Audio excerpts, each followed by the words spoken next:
Hey everyone, welcome back to a sim racing experience. My name's Jose and I'm a sim racer here in Miami. Today just wanted to do a quick review on my Playseat F1 chair.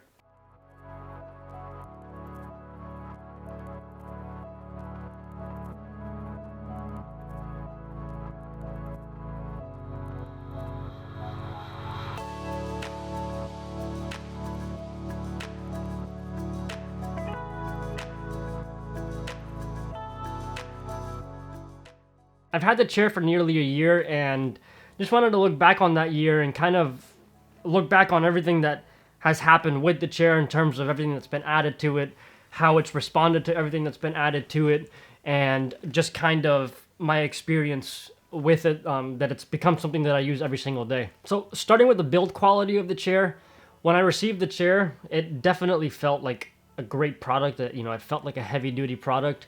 It definitely, in terms of the gauge of the metal, it's not the heaviest of duty. It's not the heaviest of metal, so there is some flex on it depending on force feedback settings. But from there, that could obviously depend on the amount of usage that it's gonna get. In all honesty, the amount of usage that I have put it through, now knowing what I know, this would have not been my first choice. But being that it's what I have, it's what has grown with me now from when I first started sim racing to where it's at now. So, I've made it work to suit my needs, and I've made it work very well for me, I think. For the exception of this morning, which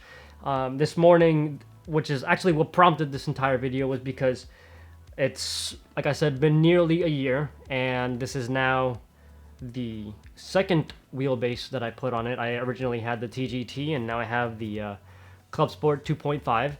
And this morning during a qualifying session, I noticed that there was a little bit of play in the wheel, so I had to withdraw out of that session, and I started feeling underneath the main beam of the chair, and the screws were completely loose. And when I went to go fix it, one of the screws came completely out. So definitely they had come loose just over time, I guess, through force feedback settings. And in all honesty, I run very high force feedback settings. This is probably at the max that it could go before it gets undrivable. So I can understand that amount of stress over a specific amount of time, or over a certain amount of time, I should say, definitely is going to have an impact on that. The chair itself, where I rest my back, it's comfortable. It's comfortable for, I would say, stints for up to about an hour. I don't know about doing anything longer than that. I haven't done anything longer than that, and not sure if it's something that would be very comfortable for a long endurance race. But it is comfortable. There is the back itself. I noticed at first when I was using VR, at first it was very difficult for my neck to get used to it, because it's pushing you forward. And I think even with the Oculus, I had started with the PSVR, and now with the Oculus Rift, I think that it's probably a little bit further up. But either way, I think that my neck has gotten used to it, and now it's not an issue anymore. But I notice that when I put other people on the rig, it's always an issue for them, because they feel, they feel that stress, and there's obviously no time for them to develop that little bit of strength, I guess, or that muscle memory, whatever you want to call it. So it becomes difficult for them to enjoy it, because it's a little uncomfortable at first. So I said earlier that knowing what I know now, this wouldn't be my first choice.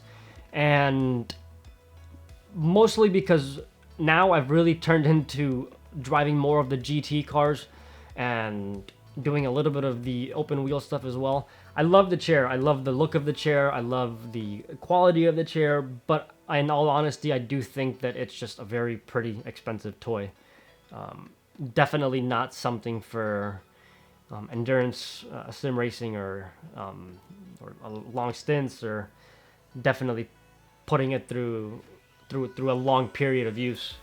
And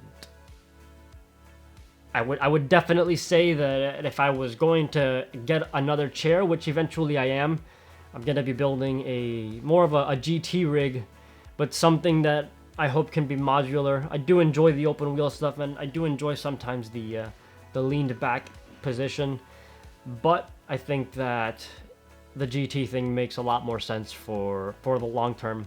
There's also the idea of, or there's also the issue, I should say, of how rigid is the rig, and it's not bolted down to anything really. So if usually somebody else gets on it, or even me really, I mean, when I push on it to get onto it, it's difficult to keep it in the same center, just because the front, you know, gets very light when you're pushing down on the back, so obviously it's gonna flex a little bit. So that's kind of why I want to build a GT rig, something that is solid and something that I think would feel a lot more substantial than this feels. Another issue that I've had with the Playseat, knowing what I know again, is the fact that the center column is, you know, kind of right in between, and it becomes uncomfortable sometimes. Depending, I had to move the pedals in order to get my foot positioning correct, and in order to reach them comfortably.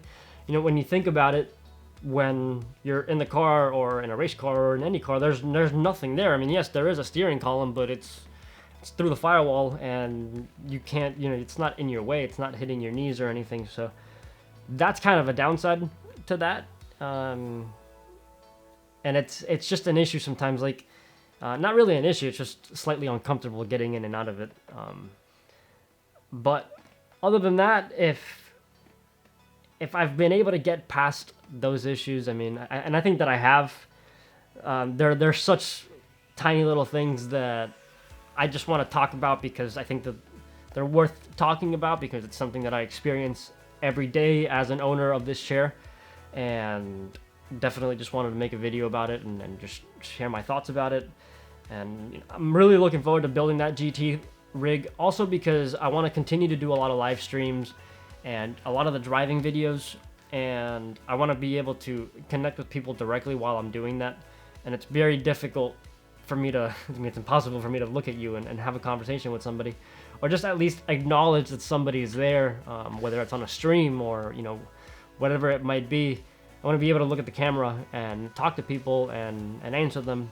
And the problem that I have with this is that I'm too short for the chair, so leaning back, the driving position, it's definitely nowhere near what it needs to be a proper position for a GT3 car.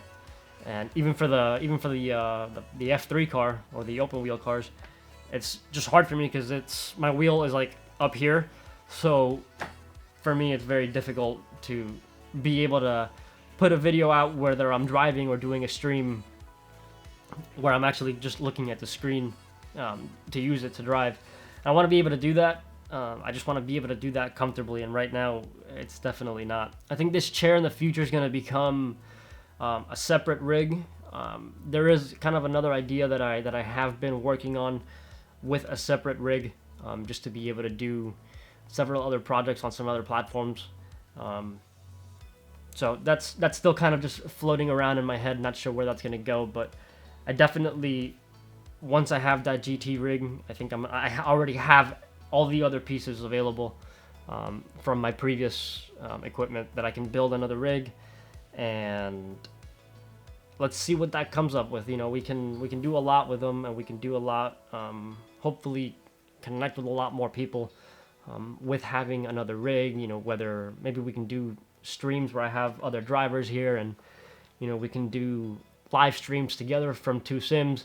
Not sure where that could go, but I'm definitely open to ideas. So if you have any ideas, and if you want to leave them down in the comments below, that'd be very much appreciated. So yeah, that's pretty much my thoughts on this chair. I still continue to enjoy it, and I love it.